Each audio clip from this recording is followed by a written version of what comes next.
Hi, Tyler.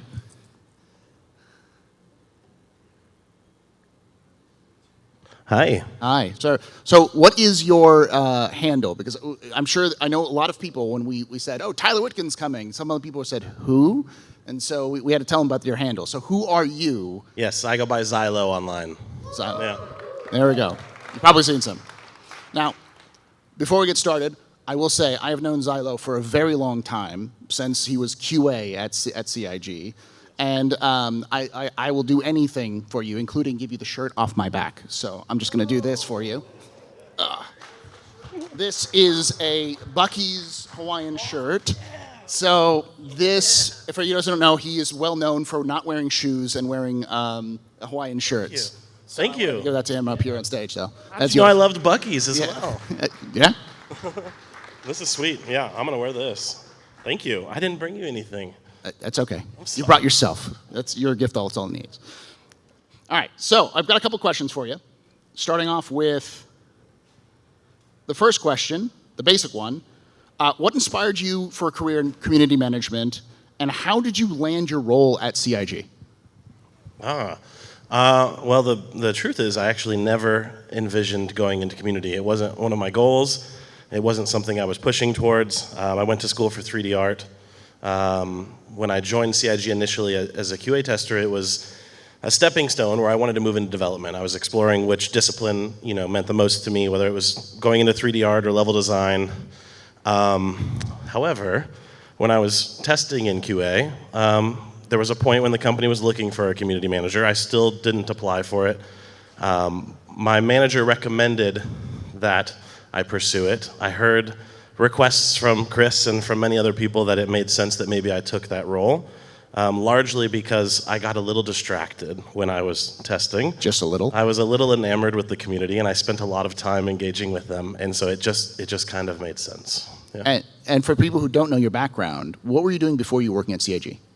I was at Blizzard for 5 years, working on a number of their titles on the support side before coming to CIG. Yeah. Nice.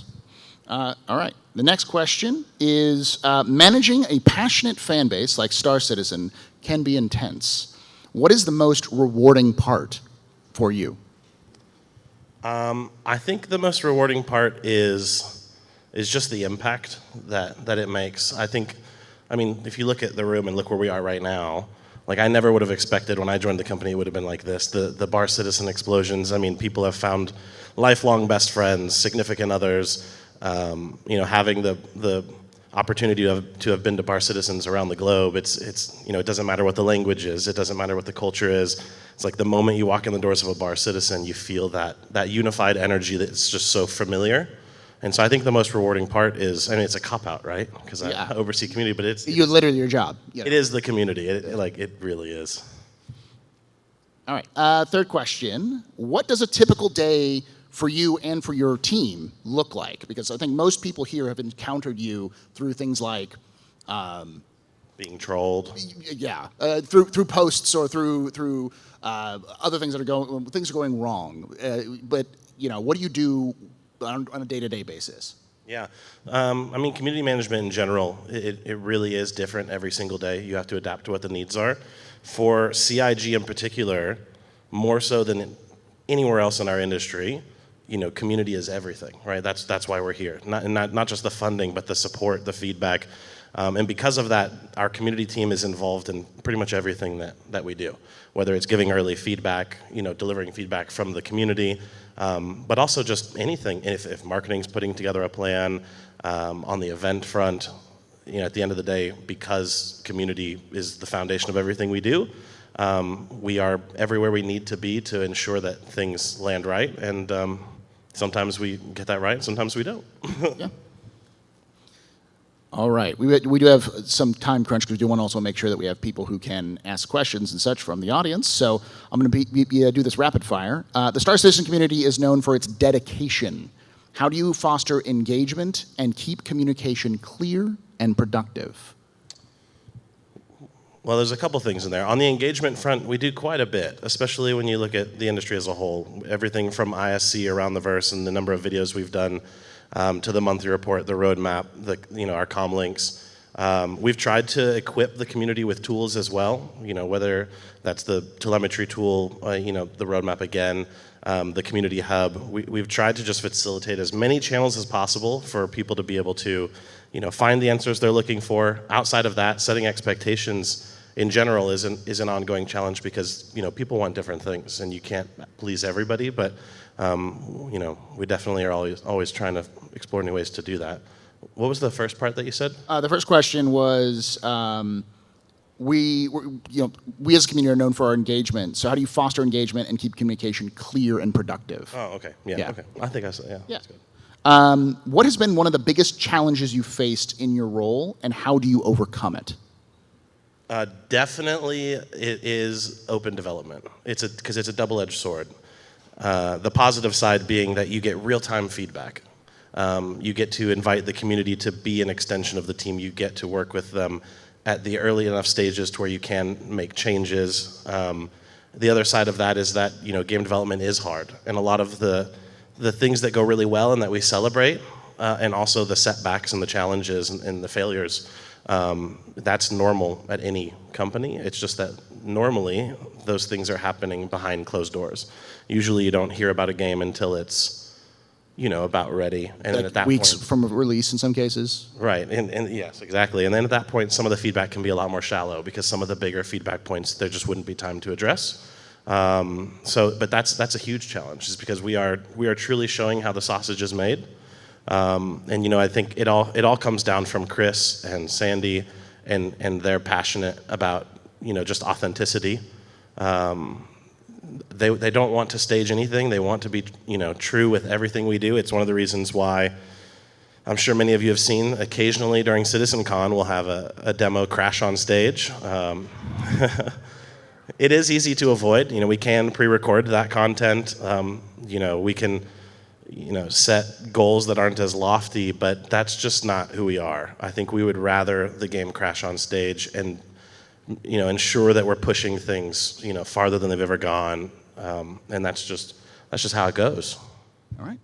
All right. So this is a big one for me because we have all played the game here, or I'm sure most of us have played the game here, and we've all had those days where I say sometimes you play Star Citizen and sometimes Star Citizen plays you, and so how do you manage to listen to player feedback, knowing that sometimes we're just having a bad day and Star Citizen's not working with us, and maybe something else is happening, and it comes on to we just let out our frustration. We're going on a spectrum and we let out a frustrated grunt versus somebody who's trying to give constructive feedback and actually try to help. And how do you take all of that in while balancing it with the managers of, say, the mission team or the gameplay team or Chris himself and their visions? How do you balance all of that feedback and the vision going forward for Star Citizen? I was just talking to someone at the back of the room about this. The core principle is that the opposite of love isn't hate. It is apathy. And when people are angry or frustrated or whatever emotion that is, it comes from a place of passion. They only have those feelings because they are so invested and care enough to elicit those emotions. And so when I see somebody who's super frustrated about an issue, that's one of the biggest jobs of my team is deciphering it and getting to the root of it. And often, the people who are the most frustrated, and I should caveat that, of course, being constructive in your feedback is far more effective, and it saves a lot of time for us as well.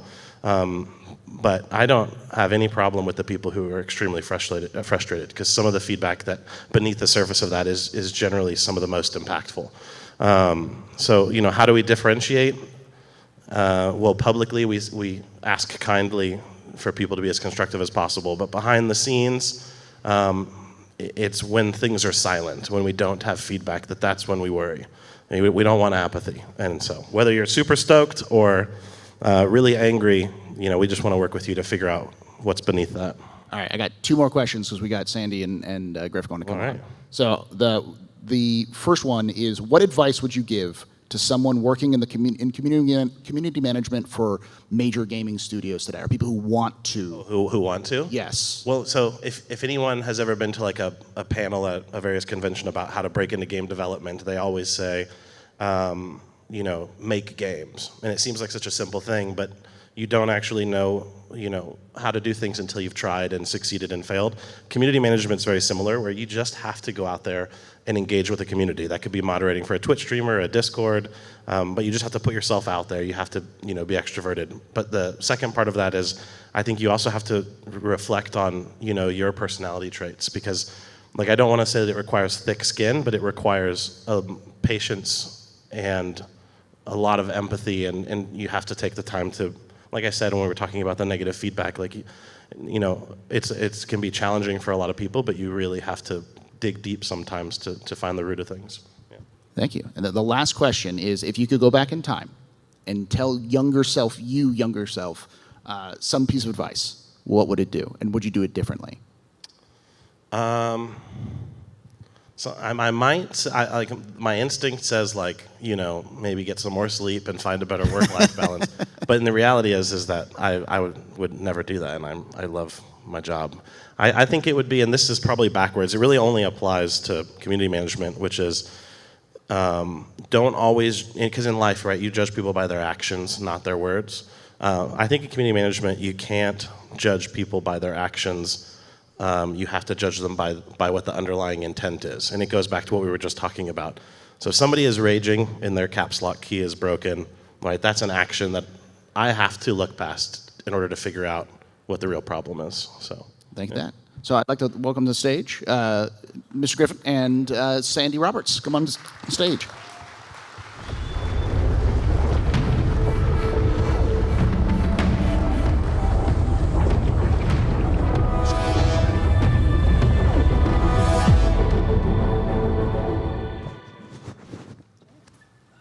Sorry if the seat is warm, a little hot under the light. Thank you. Yeah, it's quite warm. It is warm, right? Yeah. Yeah.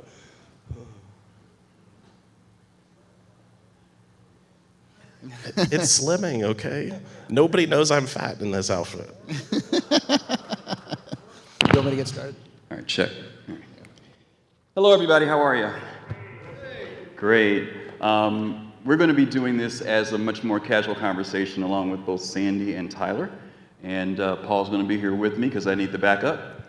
Yes. So we're going to first, though, open up with a little bit of background. Let's give a hand to Sandi Roberts, please.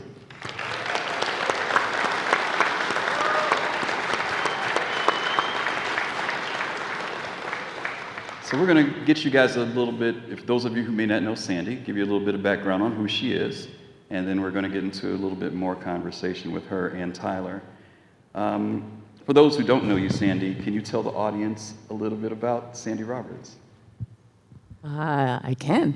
I am one of the co-founders with Chris Roberts. We live together, surprisingly. And we started this in 2012, as some of you know here. And I did all the marketing and some of the community in the very beginning, and all kinds of other things. That's what you do when it's only about half a dozen people. So I'm now currently a board member, and I'm back in marketing and still a co-founder. Awesome, awesome.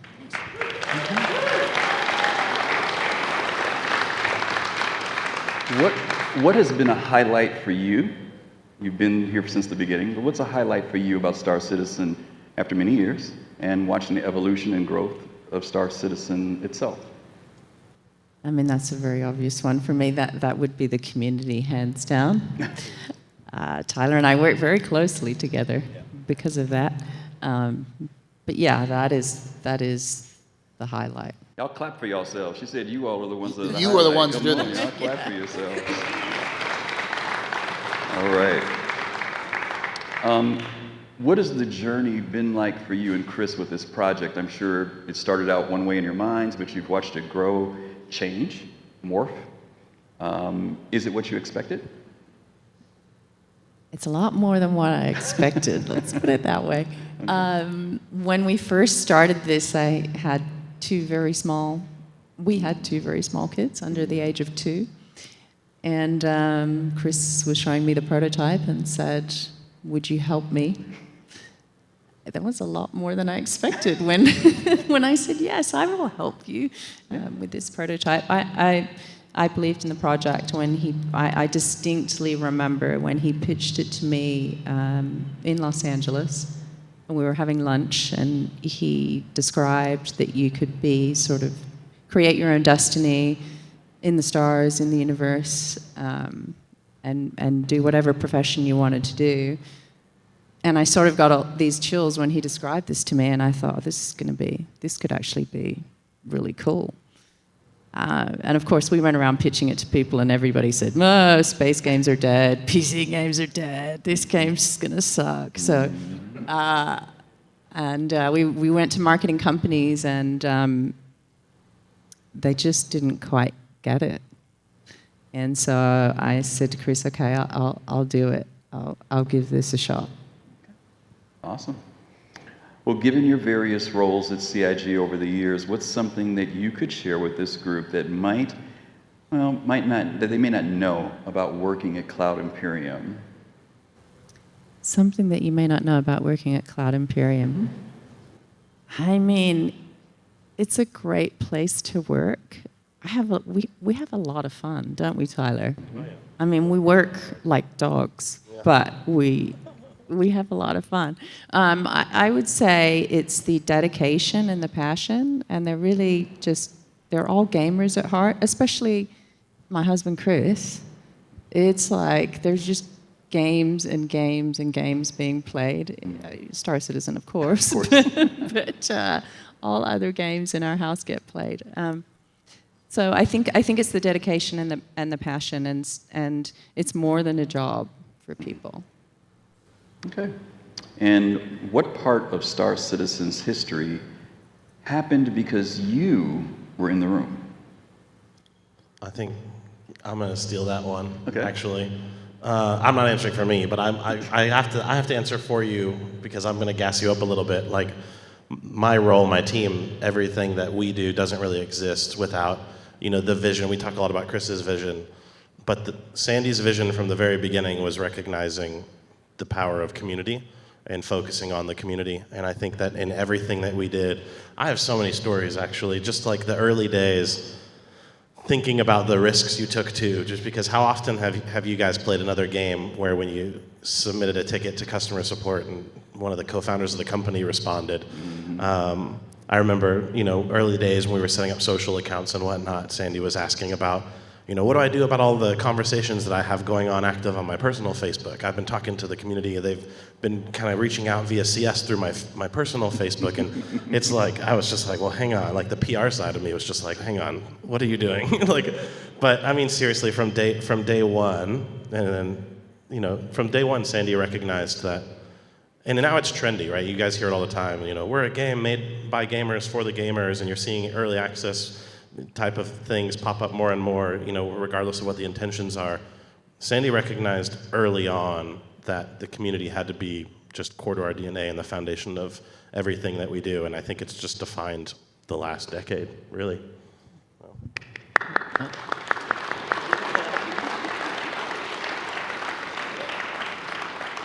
That's awesome. I've been with Star Citizen since 2013, and again, the early days, we remember many of the early people that were around from the days of Around the Verse, Reverse the Verse, and whatever verses we had. But there's one thing about Sandi that some of you may not have seen, and I'm pitching this, that we would love to see you again, because right now they got another person doing it. I won't talk about who it is. Can you roll that video for a hot second?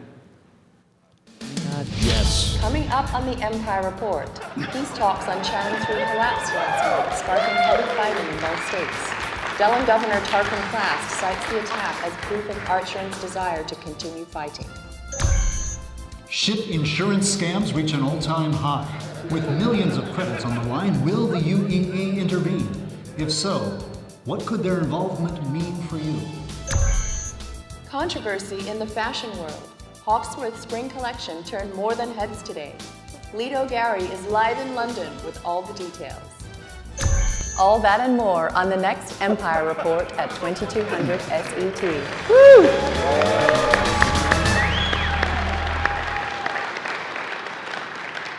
Now, they have somebody else at Cloud Imperium doing the news, but I'd rather see her. Would you guys like to see her again doing news broadcasts? All right. Okay. Are you trying to take away Jared's job? Would say? Are you trying to take away Jared's job? I didn't see you called him out. I didn't call him out. Listen, I got to defend my man, all right? I got to do a little bit of that. All right. So let's talk a little bit about marketing because you've talked about that. And Paul, you can take the next one after me on this one. We know the Star Citizen is Chris Roberts' dream, but backers have been invited to support the dream. How does CIG gain feedback from the community before marketing decisions are made? Because quite often, the community is like, what's marketing doing? Or are they talking? Who's communicating? How does marketing come to determination, and who do they talk to? Well, we have player relations, who I talk to quite a bit with Bayor, and then I also talk to Tyler a lot. I mean, it's really... They're the conduit for that information. I mean, to me, marketing is really community. Mm-hmm. It's all about the community, so I talk to Tyler all the time. Yeah. I get feedback from the guys who play the game a lot. And they work with QA. So the player experience team, with Bayor and Waka, they're providing a mountain of feedback, not just to development, but to everybody.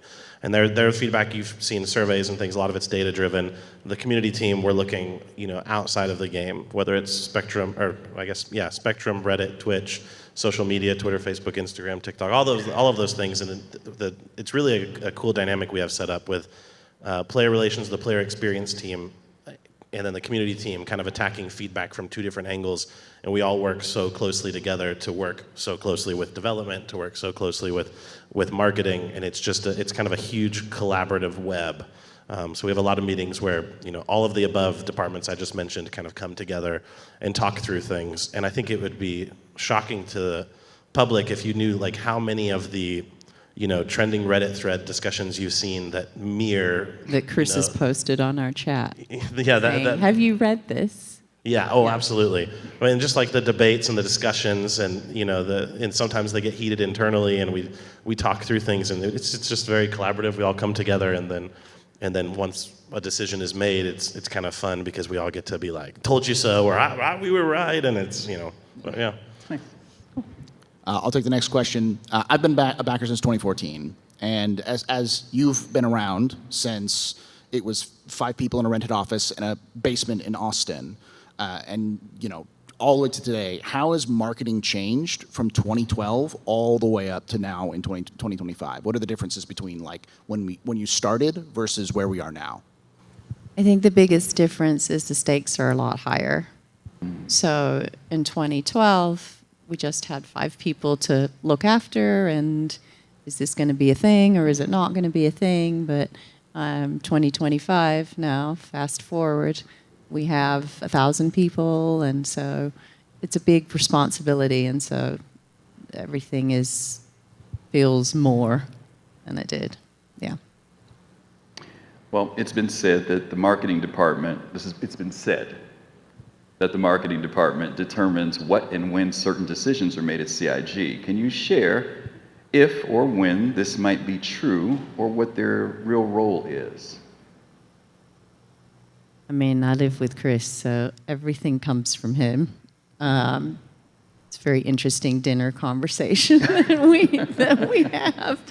I mean, everything in our house is Star Citizen oriented.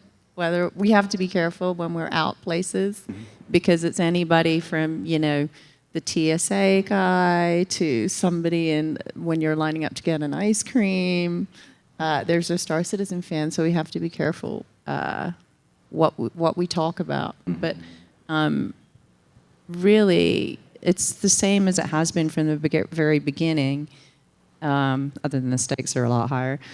Where Chris came to me asking for the help, and I mean he is very clear about how he likes to position things and how he wants things to be. So I just kind of help that along. We don't get it right every single time though. It's just we're live. Yeah. Yeah, I was just going to say, I can definitely dispel that marketing is driving the ship. It's not the case. It's extremely collaborative. Like what I was just going back to, talking about the player experience and the community and the development and the marketing groups. Everybody comes together and talks through things. There's a lot of challenges. One of them isn't that marketing is, isn't the arbiter of decisions. It's the actual real challenges are that, marketing promotions and the work that they do, it's a lot easier to, plan the work that needs to be done for any marketing promotion or activation, because you can easily map out, this is going to take 3 sprints to prepare, and we're going to build this web page and that trailer and these assets or whatever. But meanwhile, on the development side, it's a lot more unknown, right? Because we're in uncharted territory with a lot of technology. There's a lot of R&D, and there's a lot of experimenting, and things go wrong, and bugs pop up. And so I think an ongoing challenge that I've seen is just how do you align, marketing plans, communication plans with development plans when things kind of move at different speeds depending on how things are going. And so that is an ongoing challenge, especially because at CIG, when things are ready, they get yeeted out pretty quick. Compared to like my last job, we would sit on something for 6 months, 12 months, like depending on what the project was, to really refine it. But here, like I said earlier about, we're okay with the game the game crashing on stage during a demo. We just want things in players' hands early because that's when we get all of that feedback. You want me to take the next one? Yeah. All right. So this is a big one. As you were also part of the process for Squadron 42, actually doing some motion capture and stuff for the game. As the release of Squadron 42 approaches, does CIG have plans to return to industry events like GDC and Gamescom? Yes, we do. I don't think I can disclose anything though, but we do. Okay. Tyler's the one So there's no timeline necessarily because That's a when question, Paul. listen, it's on the Of all sheet, people in this okay? room, you know better. No, I mean, I can tell you that, like, the pandemic was really hard for us because we weren't able to spend time in person with the community. Which, I don't know, did I just say words in a weird order? We weren't able to spend time in person with the community. And that's really hard for us. I mean, I think one of the reasons that we're supporting Bar Citizens now, with the Bar Citizen World Tour, is because that is one of the most rewarding events that we can attend, is when it's with the community in person. So we want to ramp up events again. We looked at a bunch that we were going to do this year, but we're just kind of getting back into the thick of it. You remember back when we did Gamescom, when we had our booths in the early days. By the way, we will be at Gamescom this year. Not with booth presence, but we have 2 Bar Citizens planned. You can go to the World Tour webpage. We just updated the venues. We rented out a couple places, which are really sweet. But yeah, I think even towards the latter half of this year, next year, we're looking at everything. The PAX, Comic-Con, Level Up was here, or we were chatting with them earlier. Whether it's for Squadron, whether it's for Star Citizen, and what the specific event's focuses on is, to be seen. We've talked about marketing. Let's talk about community. From Around the Verse, Reverse the Verse, The Next Great Starship, and others, how important were those programs to CIG in tying in their importance to community? Because it is, you guys put out a lot of content over the years. There's stuff that people never even heard of. How important was that as a part of your plan to reach the community? Because it could have been just a newsletter, but it was a lot of stuff that you guys have done over the years.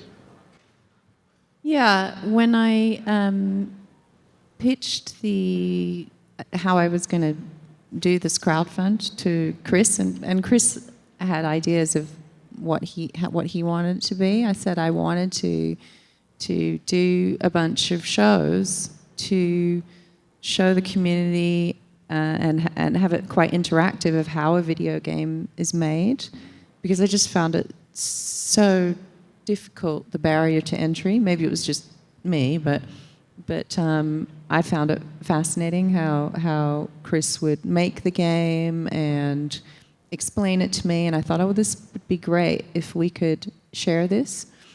And so those shows were always planned. The only one that wasn't was The Next Great Starship. But I thought, oh, well, it'd be great to show the community what actually goes into making these spaceships, and why not have the community. It was a lot more difficult than I thought. There are a lot of people that don't like to watch the sausage be made. Right. Right. Okay. So yeah, they were always planned, and they've evolved. Yeah. Jared does a good job. I think if you guys feel like you've learned stuff from watching the development of the game through these programs,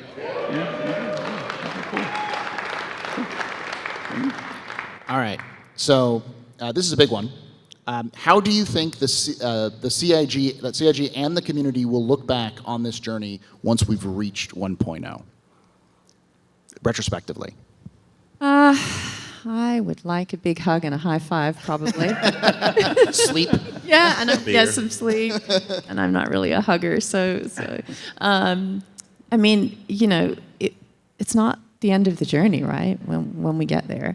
I mean, I've made so many friends, like legit friends within the community.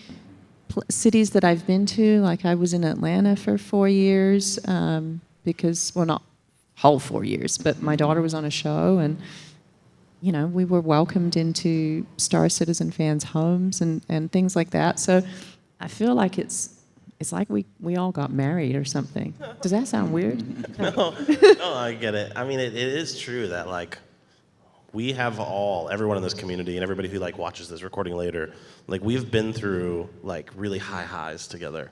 And we've been through the low lows together, right? And it's like we've even fought sometimes, right? It's just like we have been through a lot together, and so I think we're kind of bound together through this journey. And like Sandi said, 1.0 isn't the end of the journey. This isn't a 5 or a 10-year game. This is like a 50, 100, whatever. Like that's just the beginning. I'll say that the Star Citizen community is like a family in all of the good and bad aspects of a family, down to the fact that you can't choose who's in your family. So sometimes we just don't get along at times. But I know my life has changed significantly just by getting this family. I mean, all of you being here, I'm sure, have that same story of somebody you met from across the planet. So it's an interesting thing, and I will say I've talked with a lot of CIG employees, and the one thing that comes across all the time is the backers, the people who are important, like the amount of sleep that people lose over because they want to make sure that what they're doing is right for the backers, and they want to make sure that everything's good for the backers, and and so many of them were fans before even working at CIG, so it definitely comes through a lot. So definitely. Yeah, go ahead. I was just gonna say there's countless stories.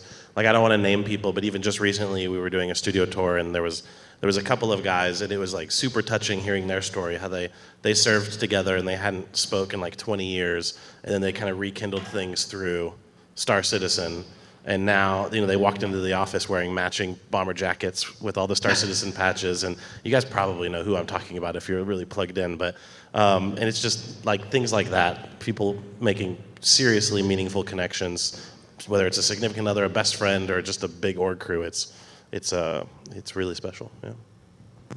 So this last question we're going to ask you guys, and I'm going to actually ask Tyler to answer first and then Sandi to close us out. Was there a moment early on or throughout the development, maybe a pitch or a fan letter or a breakthrough that convinced you that this wasn't just about a game, that's something that really touched you, that you realized this isn't just about the business of a game? I could write a book with stories of moments that like would give me goosebumps just thinking about them. You should. No, I that's a really tough question to answer on the spot. I mean, there's so many. I think, like, rather than going back to like the very beginning, what was the first moment? I can just tell you that I never expected to feel so emotional in so many moments. Like being at CitizenCon, and my favorite spot to always be was I would go on the side of the crowd, about halfway back, and while everybody was focusing on whatever was being shown off, my focus was on the crowd, because it was just such a treat to be able to sit there and watch the reactions in person. And like, I'm not afraid to admit, like, I've bawled my eyes out in those moments. In fact, during the gameplay reveal, I was standing with Sandi, And like I just like was like looking away because I was like, oh my god, this is but like, I mean, just to the early days, some of the connections I've made. I mean, that like there are people in this community who I will remember for the rest of my life, without a doubt. You know, shout out to people like Wickstrom and a bunch of others. Yeah, there's too many to name, but I don't know. I don't know if I have a clean answer. What do you got? Well, I'm in the same camp as you in terms of there's so many moments in the beginning, from fan letters to just things that have changed people's lives. People have changed careers, and I mean, I think because of this event, it reminds me of a moment when I was driving to work. I think was it 2013 or 2014? Tyler, I don't know. But anyway, I was driving to work and I thought, I wonder how we could get the community together physically. And I thought, what if we did this thing called Bar Citizen? And I went into work, and there's Alexis and Ben there. I said, you know what? I think let's just do this Bar Citizen. And we did it at the old King's Head in Santa Monica, just around the corner from our office. I thought this could work. And then we went in, and I walked in by myself because everybody else, I can't remember if I was just staying late at work, but I walked in by myself, and I just was welcomed by a group of people I didn't even know, and it just felt like a family, but a good one. The one that you want to choose. I thought, oh my gosh, like this might be something more. And look where we are today with Bar Citizens. It was an incredible feeling.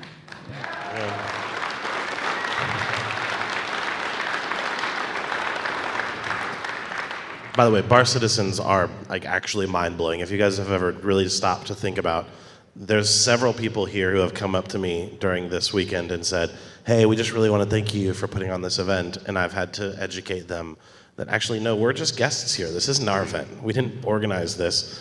This is the community. This is Griffin. This is Griffin's incredible team.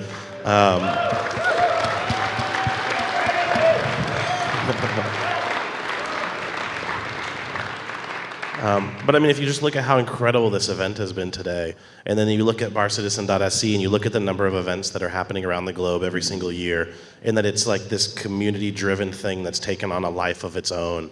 And like we can't recall very specific stories. I mean, we could, but we'd be here all day. But like every single one of those events is packed with those special moments. Like I think for this weekend, my highlight, like I don't know, where's Granny Q? Are you here? Yeah, definitely like the highlight of this trip. Like we'll never forget meeting you, and just that your whole reaction and that whole interaction was incredible, and that we just have thousands of those moments, and they stay with us, and we'll remember them 10, 20, 30 years in the future. Yeah. Awesome. Yeah. Well, we are going to wrap this up. We have some questions, some Q&A. Sirius, are you here? I am here. Are we ready? We're going to let you guys throw some questions in for Tyler and Sandi for a few minutes. We've got about 10 minutes to do that. So if you want to take out Slido, and if you have a question that you would like to ask them, I'm sure they will navigate their way to answer a couple of questions for you. So, and I think, Sirius, why don't you come on up, everybody? Or do you want to, you can come up here if you want. I've got one more question, real quick. What is your favorite ship in Star Citizen? You have to choose one. Does it have to be something that flies? Because in the game right now. Oh no, yes, it has to be something that flies, not a vehicle, a ship. Okay. If it has to be something that flies, then I would say the Cyclone RC. It does fly. Because in my case, it flies. Sandi? Today I have been signing the 600i, so that's what I'm going for. There we go. There you go. Yeah. She's been migrating. It used to be the M50, right? Now she's moving into Origin. Yep. She must have seen the rework. They're both Origin. No comment. Tyler, they're both Origin. We got anything? Oh, yeah, duh. What am I saying? Okay, we've got some cut that. questions. Just a woman of I'm going to class, correct that's all. you. Now, because these are, please take into consideration Tyler's community, she's community marketing. There may be some questions that they cannot answer. But hopefully most of the questions they'll be able to respond to in some form. Do not ask when Squadron 42 is coming out. No win questions. Do not ask when engineering has come out. Do not ask when the Kraken is coming out. You can ask. I've already asked them. They just told me to go away. So I've tried. Trust me. Here you go. All right, we'll do it live. That's what we do. Sandi. You turned it off. For Sandi, how was it the first day of the Kickstarter? Oh, that was a gray hair moment, that whole shebangle. When our website crashed and we went to Kickstarter, yeah, it's nerve-wracking. It was nerve-wracking. That was probably my one line. See, I bet. nerve-wracking. What's your funniest scrapped marketing campaign? Something that got quarter-baked or half-baked, and then you went, no, we're not going to do that. Anything funny out of that group? I don't tend to scrap things. I mean, I did a Food Citizen after Bar Citizen, and that didn't quite work. I mean, that would have worked for me. Well, I Look at me. Food Citizen works right now. Let's go.